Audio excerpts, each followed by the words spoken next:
Yeah, it's early morning, 4 o'clock. This is Larry. It's Friday, November 13th, and I'm heading back to the Aces and Eights GPAA claim in Nelson, Nevada. The reason I'm going back so soon, I got a little clue. Kevin Hoagland said that there's good gold about 50 feet from the parking area, but you have to think outside of the box.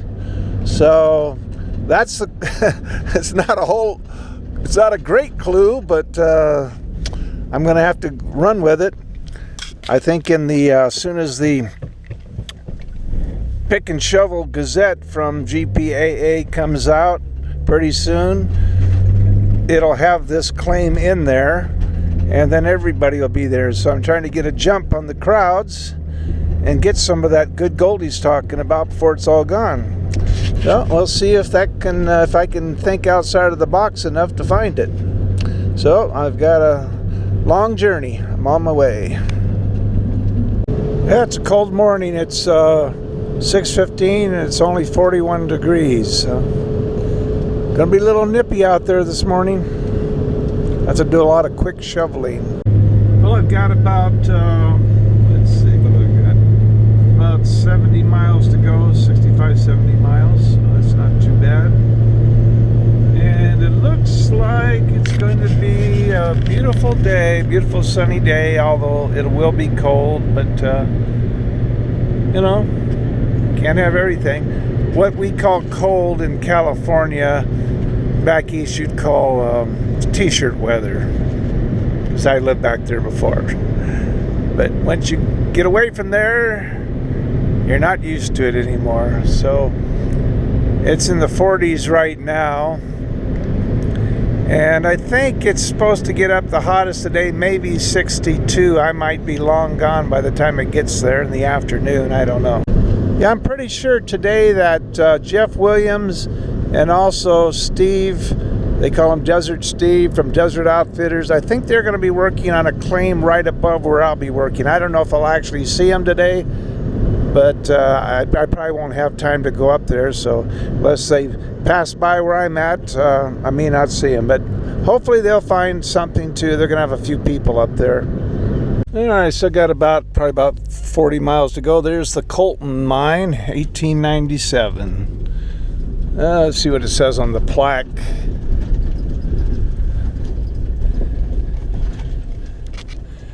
George Frederick Colton and the Duplex Mine. Let's see, 1897.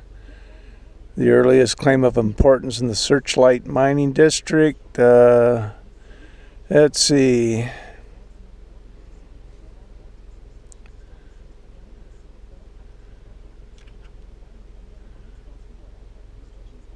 Yeah, all right. Doesn't say a whole lot. Just kind of says they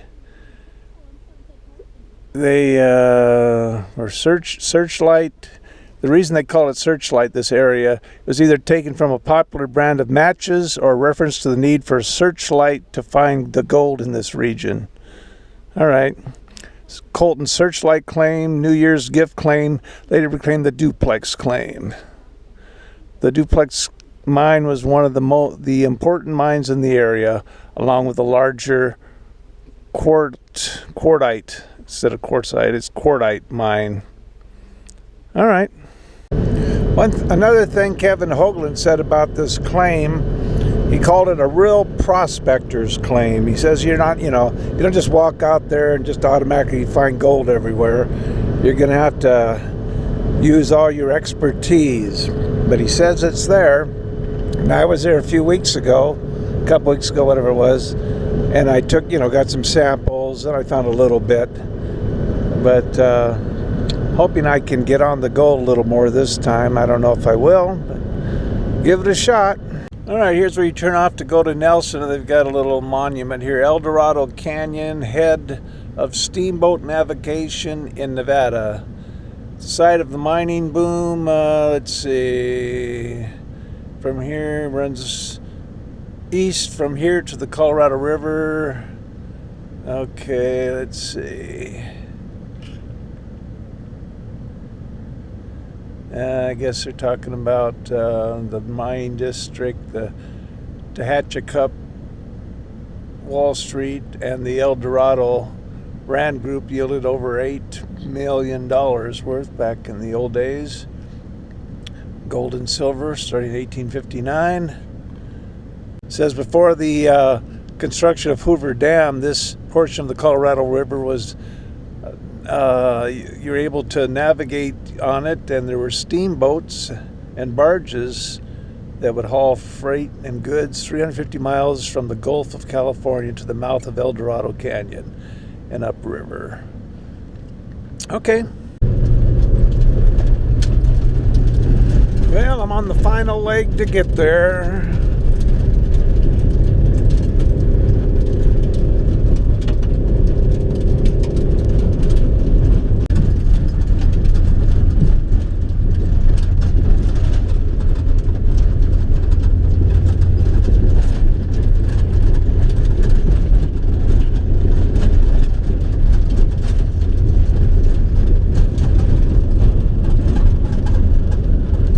Well, I'm coming right up to it. I see the stake right there. All right, I made it.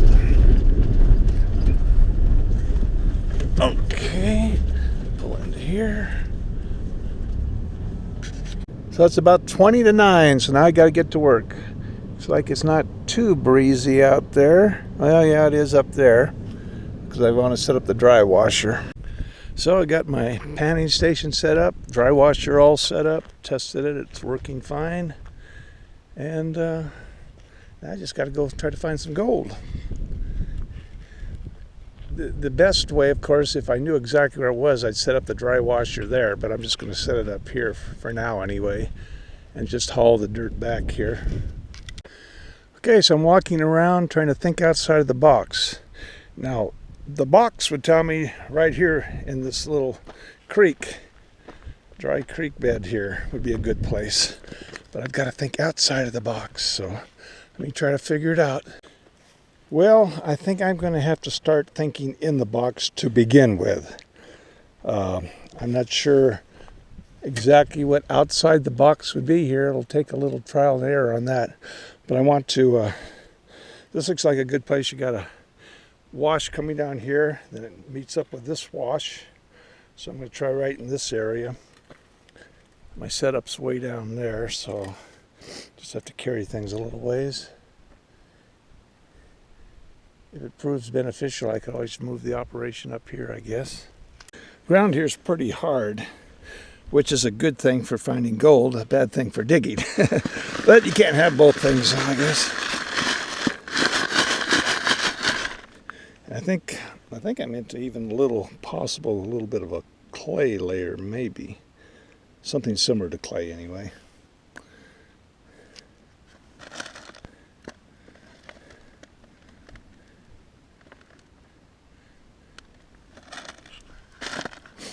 I think before I run any dirt through the dry washer over there, I'm going to do some test pans to see if I'm even getting anything at all.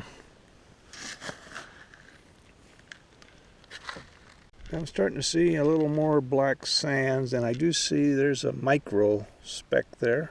I don't know if you can see it. Anyway, let's see if there's anything else.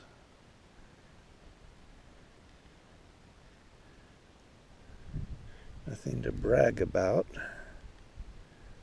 There's another speck there. Again, I'm sure you can't see it on the camera.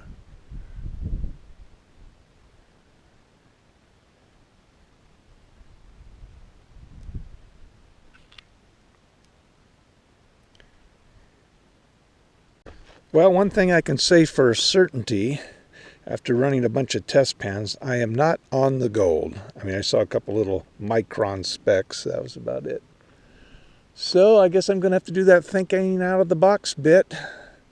I'll start figuring that one out.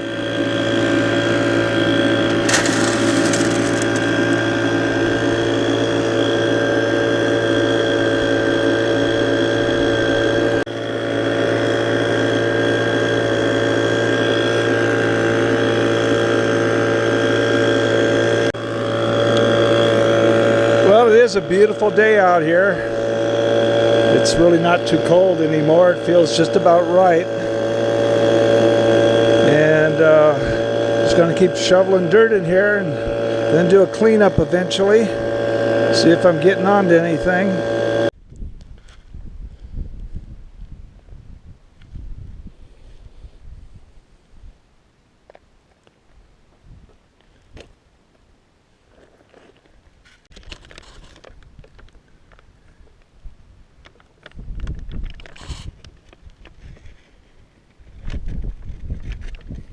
"40 acres.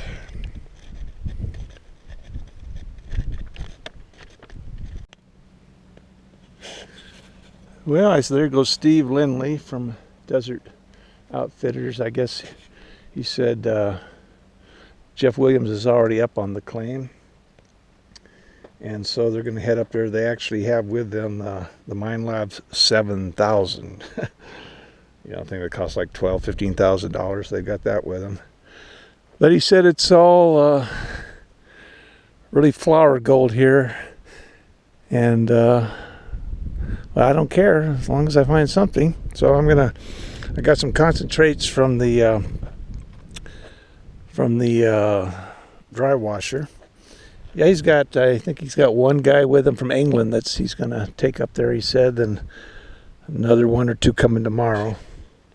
We'll see. Hope I might go up just see how they're doing later.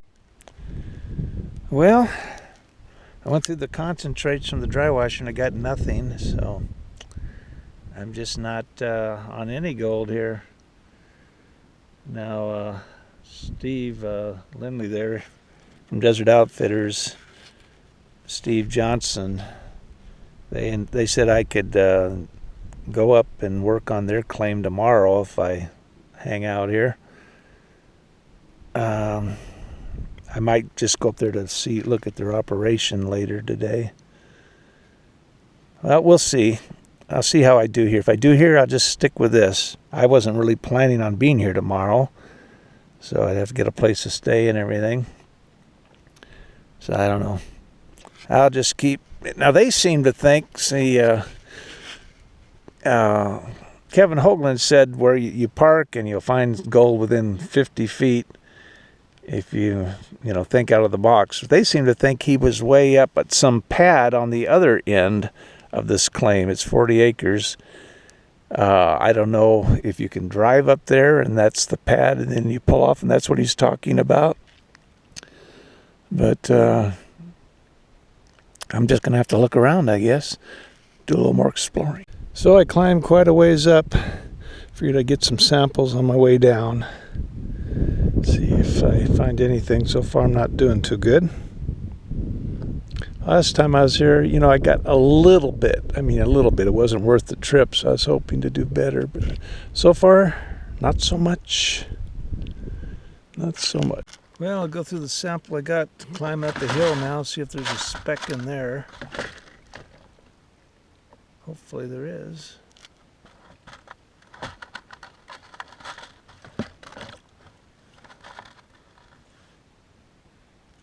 Well, I'm saying goodbye to the aces and eights. I'm going to see if I can make it up this hill and see how Jeff Williams and Steve Lindley's doing on their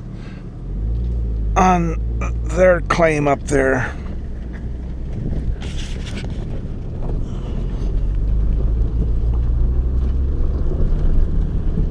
Well, I figured out how to drive to the other end of the claim. There's the post over there. That's the southwest corner. And I think the southeast may be down here. I'm going to walk. Interesting area here. And it looks like all this is a wash. And they might have like flash floods through here every once in a while. Okay, so here's the southwest corner. And Williams and Steve, they're up around the bend there on a different claim. So I'm just I've got my little pan here, I already threw my water out. I'm just gonna scoop a little bit here and there, see if I can do just a little quick pan. A couple little test pans here with a little bit of water. You can't do a real good job, but I didn't really see anything. So let me go up here where these guys are at, see how they're doing. Way up there.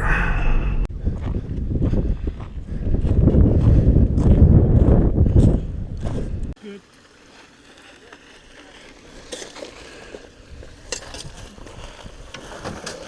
Slim's got a watchful eye over you here.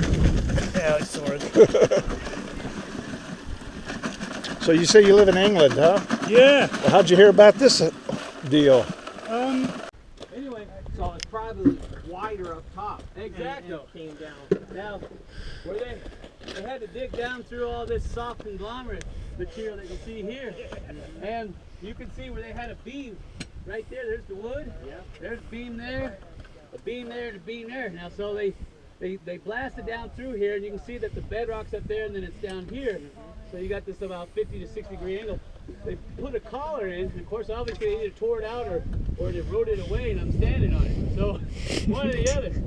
So what I saw when I was out here is I got this bedrock shelf right here. That's solid bedrock, and this is where they actually started to blast.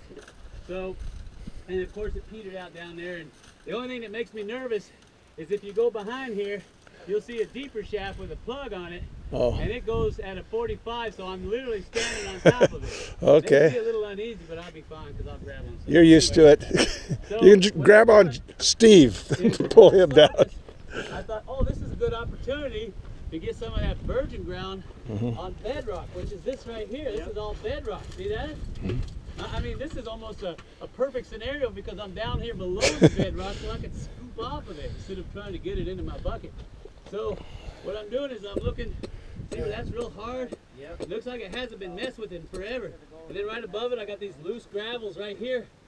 And I'm not sure if that is coming from the mine dump because it's so soft. Or after it's been washed out, it's Right. been washed back in. So what I was doing was I was just pulling directly off of this. And I don't know if there's anything in this. It looks like flow sand. So I was just ignoring that. So, and that's what I'm doing. I'm just tunneling up under here, this way, spreading out over the top of this bedrock. And this is super solid, so if you're coming down here and you slip, just jump on this. So, and I don't think this is gonna give, because both of us were jumping up and down on it. You see the old ladder right here? Yep. I'm sure it goes down and starts to angle, and I don't know why they cut this one and then cut that one. I don't know if this was first and then that one second, or vice versa. It's hard to tell. But it's really odd they'd have two shafts side by side. And my theory on why the shaft is there is you got quartz veins that are running at a northwest strike.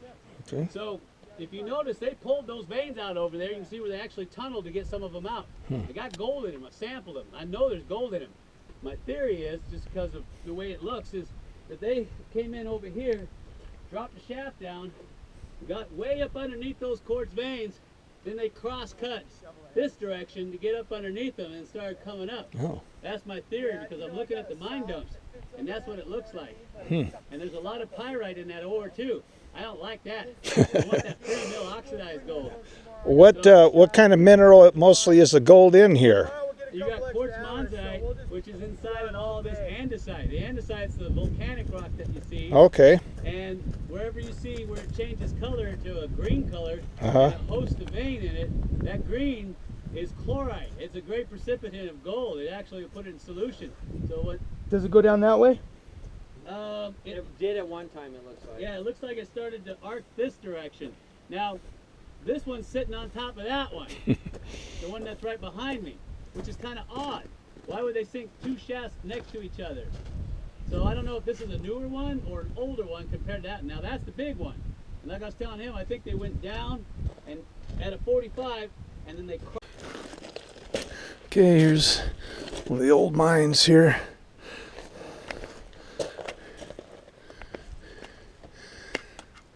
Lode mine. So, yeah, so this will be real fine stuff. It's not placer area. It's real fine stuff that's sloughing off from the hard rock here.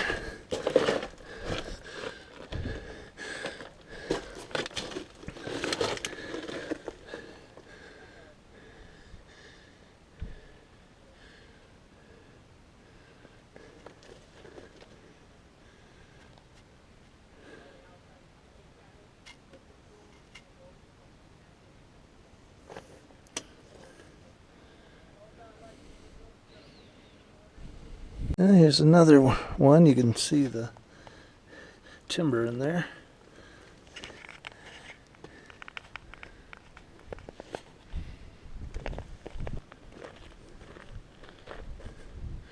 Some old building here.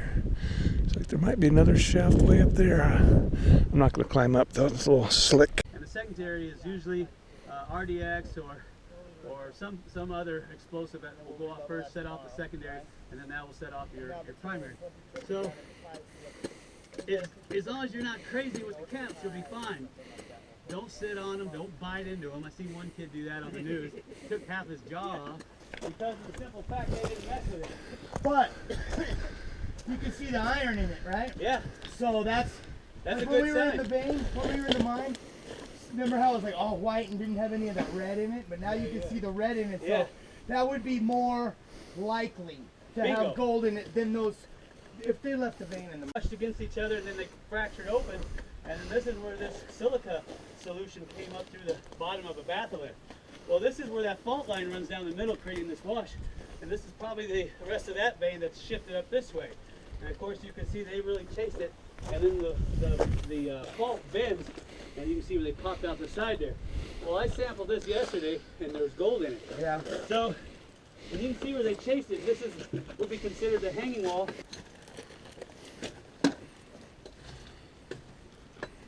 A nice little bug right there.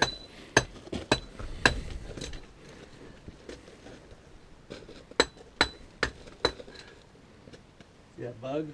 A bug is a pocket or a cavity in solid rock. It's usually created by a steam pocket that's inside of it when the quartz veins are forming, and then it leaves a space behind after everything is cooled and solidified. So if you're gonna dig this out, you just try to Yeah. go right up in this between these two Yep. different contact zones. Exactly. Right in there. Yep, and see this nice green? That's from the chloride in the rock. Anyway, this is all I'd be concerned about right here. And like I said, most miners know this is, and I won't explain why yet, tomorrow. Most of the mineralization is going to be in your hanging wall, not the foot wall. This is your foot wall here, and this is a hanging wall. Hanging wall is always the one that looks like it's going to fall on you. Okay. And so that's why you notice that they left the hanging wall behind and they blasted out the foot wall. They only cared about the minerals against the hanging wall. See that? That's why it's still there. Right. So, and I don't know why they left this here. Maybe the gold content ran out, or maybe they moved on to better claims. I don't know.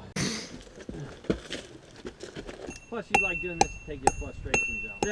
Yeah. God damn, Steve. Mother! A second time. A lot of guys will do that. If you're just doing an initial grind and you don't want to waste a lot of time, this is the way to do it. If you start finding gold, oh yeah, I'm running it back through again and get a more accurate sample. I saw those. Give me a new one. What? I know we can pick one of those up. Unfortunately, those don't go bad. Mortar and pestles? Yeah, No. usually you buy one and that's your. Yeah, Jeff Williams said he just raced by and he didn't know that was me earlier.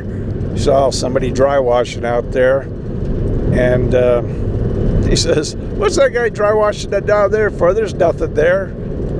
So he's been all over those hills, so he was right.